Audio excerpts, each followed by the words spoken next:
है हमारा वो है टेकिंग नोट्स। ठीक है, कोई भी चीज आप पढ़ रहे हो, कोई भी चीज आप देख रहे हो, जब तक आप उसके नोट्स नहीं लेंगे तब तक आप उसको रिटेन नहीं कर पाएंगे, आप उसको रिवाइज नहीं कर पाएंगे। और जो प्राइम पर्पस है किसी भी एग्जाम के लिए आप कर रहे हैं, आप अपने बुक लिखने के लिए कर रहे हैं, या जो भी आपका पर्पस है, उस पर्पस के लिए आप उसको यूटिलाइज नहीं कर पाएंगे।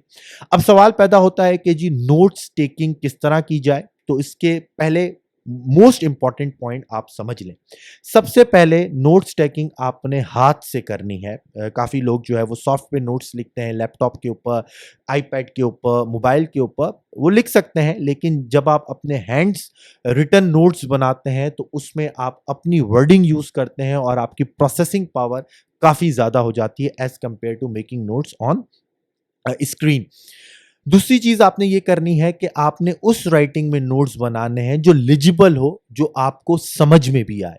तीसरी चीज जो यहां पर एक इंपॉर्टेंट मेथड है, जो मैं हमेशा बताता हूं, कैप्चर एंड क्रिएट का मेथड। वो मेथड क्या है कि जब भी आप नोट्स बनाएं तो आपने एक लाइन लगा देनी है बीच में, इस तरफ आपने नोट्स बनाने हैं और इसकी तरफ, इस तरफ आपने लिखना है कि मैं इस नोट्स को कहां यूटिलाइज करूंगा। ये बहुत जरूरी है। अक्सर मैं देखता हूं बच्चे जो है वो न्यूज़पेपर पढ़ रहे होते हैं और वो हर चीज उसके अंदर से नोट डाउन कर रहे होते हैं, but they don't know where to utilize that data and where to utilize that information और एग्जाम्पल। तो उनसे कभी कभार पूछते हैं भी हैं कि भाई आप ये जो आप लिख रहे हैं ये आपको कहाँ काम आएगी। सर एग्जाम में कभी भी काम आ सकती है, कहीं भी काम आ सकती है। जी कहीं का सवाल यहाँ पर नहीं है। यहाँ पर आपको पता होना चाहिए कि मैं ये इन्फॉर्मेशन कहाँ पे यूज कर सकता हूँ। मैं पाकिस्तान अफेयर में यूज कर सकता हूँ, ऐसे में यूज कर सकता हूँ, इंटरनेशनल रिलेशंस में यूज कर सकता हूँ, या ये इन्फॉर्मेशन मेरे लिए है ही नहीं। और तीसरी इंपॉर्टेंट चीज इसके अंदर यह है कि if you write down everything that is present the article, इसका मतलब आपने नोट्स मेकिंग की ही नहीं।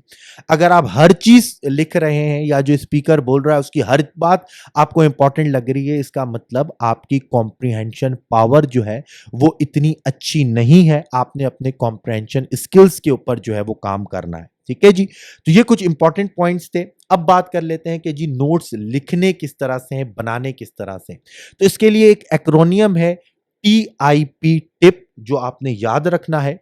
टी से क्या मुराद है जी? टी से मतलब है थिंक का, यानी नोट्स बनाने में सबसे पहले आपने उसके ऑब्जेक्टिव पे काम करना है कि why am I taking this notes.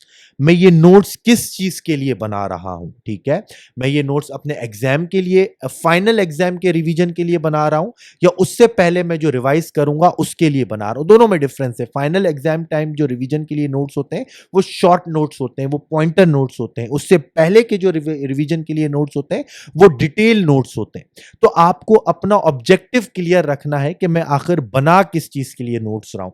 अगर मैं करंट अफेयर्स के लिए नोट्स बना रहा हूं तो उसमें डाटा, एग्जांपल, स्टैटिस्टिक्स, कोटेशन ज्यादा होंगी। अगर मैं इंटरनेशनल रिलेशंस के लिए नोट्स बना रहा हूं तो उसमें मैं फिर थ्योरेटिकल एनालिसिस की भी बात करूंगा, उसमें मैं डिफरेंट पर्सपेक्टिव्स की भी बात करूंगा। ठीक है, तो डिफरेंस है हर चीज की नोट्स मेकिंग के अंदर।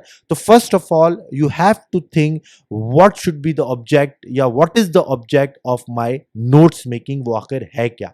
दूसरा है जी आई फॉर आइडेंटिफाई। जैसा कि मैं पहले भी बोल चुका हूं कि identify what is important and what is unimportant for you, यानी आपने इंफॉर्मेशन को फिल्टर आउट कर देना है कि क्या आपके लिए इंफॉर्मेशन इंपॉर्टेंट है और क्या आपने इंफॉर्मेशन अनइंपॉर्टेंट है, और फिर अनइंपॉर्टेंट इंफॉर्मेशन को आपने नोट डाउन नहीं करना। जैसा कि मैं पहले बता चुका हूं कि सब चीज लिखने का मतलब है कि आप नोट्स बना ही नहीं रहे।